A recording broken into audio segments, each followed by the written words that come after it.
Hello again, welcome back to the Gourmet Kitchen. This week, as I promised last week, we're going to show you how to make something different. However, just to follow on from last week, I did have some feedback and some comments from you asking about the deep fried Mars bars and whether or not it was possible to do this with other bars. Now the truth of course is you can do this with any bar that you care to mention. There are numerous chocolate bars available on the market which you can use. Someone did write and said to me, can you do it with penguins? And I said, well, probably not. However, this week we're going to do pigeon burgers. Now we're living through difficult times and sometimes you have to make do with what you have and what you can find available to you. Therefore, pigeon burgers is an excellent recipe if you want to use up bits and pieces you have lying around, and as far as pigeons are concerned, well, there are millions of them.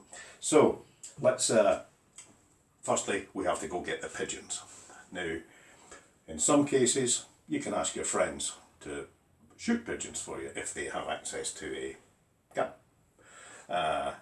Some other friends of mine, I asked them, but this is what happened.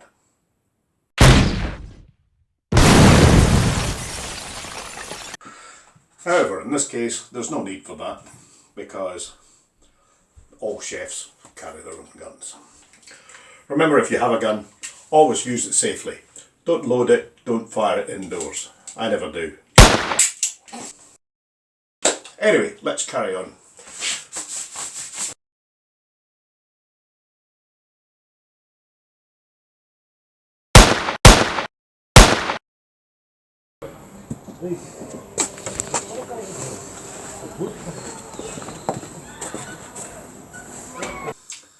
I've got a couple of pigeons because one is not really enough, and I have cleaned the pigeons and I did that outside because it can be a bit messy and a bit smelly, and I've decided not to show that on the video because I know that there are some squeamish people out there who would prefer not to see that part of the thing. But what I've got, of course, I've got my pigeon meat, which is right here, and pigeon meat on its own is a bit grey and discoloured. Therefore, I put it in the food processor to mince it properly, and I've added some tomato puree, a little bit of chilli to give it a bit of flavour, and I'm going to put some breadcrumbs to it just to bind it together. I need some breadcrumbs to add to the mix, and what I've kept is some stale bread which I have here from a couple of weeks ago. And what I do, just to get the breadcrumbs, I take these and I place it under the tea towel here, and we're just going to break this up into small crumbs. The best thing to do at this point is just to remove one of your shoes and then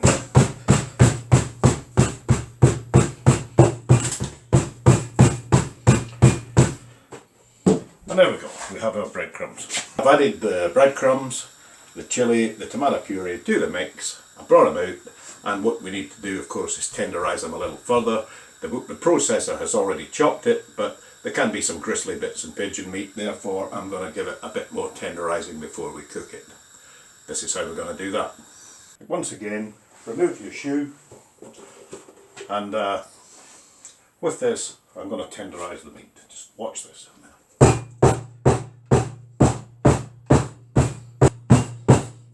My pigeon burgers now flavoured and tenderised, and we're now ready to cook. Now that we're ready to cook, I've got the pan ready, and on this occasion I'm using lard. I'm not bothering with oil. Lard is much better for cooking and frying. It's much healthier too. However, let's progress. We're going to put the burgers into the pan and let them sizzle.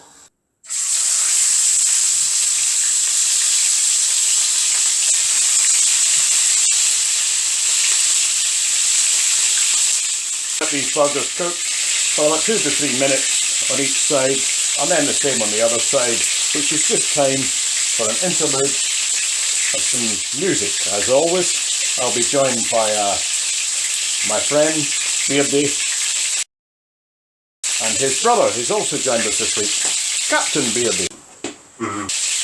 And of course, on percussion we have Dan the saucepan man, who has come back once again.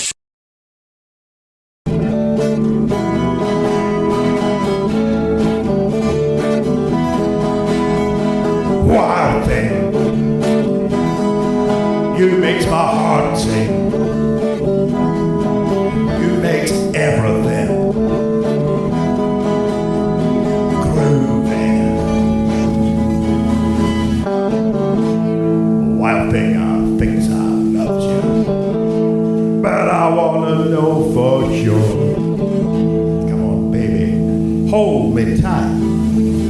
Oh, yes. Always make sure that these are cooked properly, because you have to face it, pigeons are not the most hygienic of birds. Therefore, we don't want any germs, fleas, lice, anything like that. Kill it by cooking it properly. Keep flipping them, see they're okay.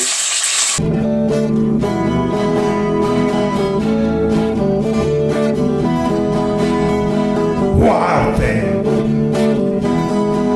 you makes my heart sing. You makes everything groovy. Wild thing, I thinks I loves you, but I wanna know for sure. Come on, baby, hold me tight. Oh, yes.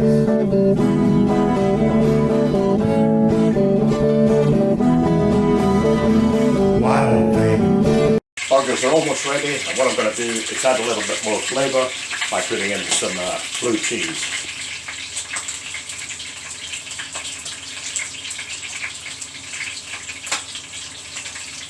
And we just let this cook for another couple of minutes, let the cheese melt warm into the burgers.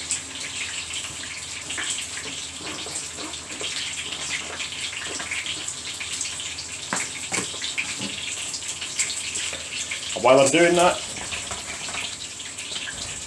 we can start to prepare the buns.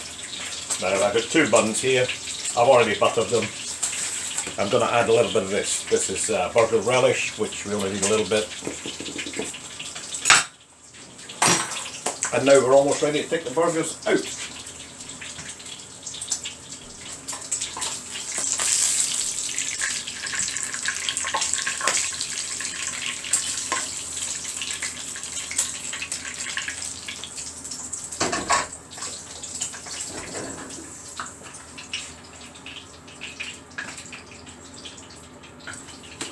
There we have it, two delicious pigeon burgers. Now just let me put them on a warm plate. And I have one here that I made earlier.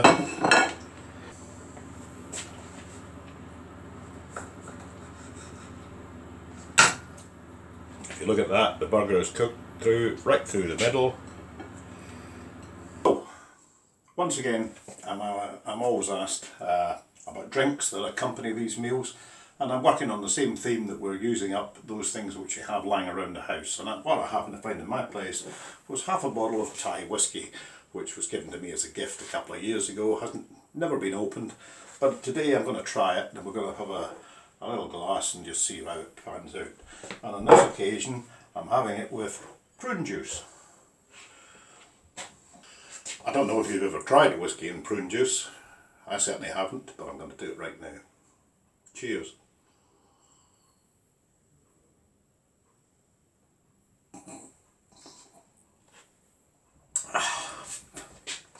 Jesus.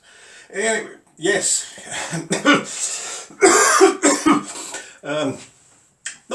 Not bad, it's not great, but it'll do. And certainly, as I said, we're living in difficult times, we have to make do with what we have. So, enjoy it, try it.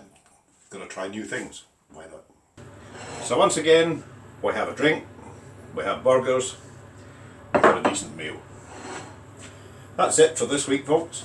Join me again next week. Please keep sending me in your suggestions for recipes. Most of them are rubbish, but I keep trying. And the next video presentation will of course be more music. So that will be coming soon. Thanks very much. Talk to you later.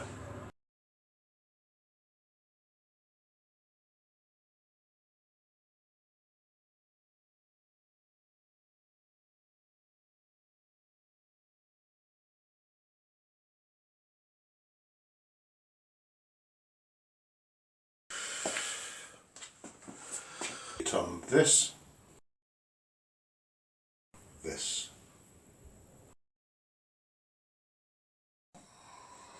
I don't know if you've tried whiskey and prune juice.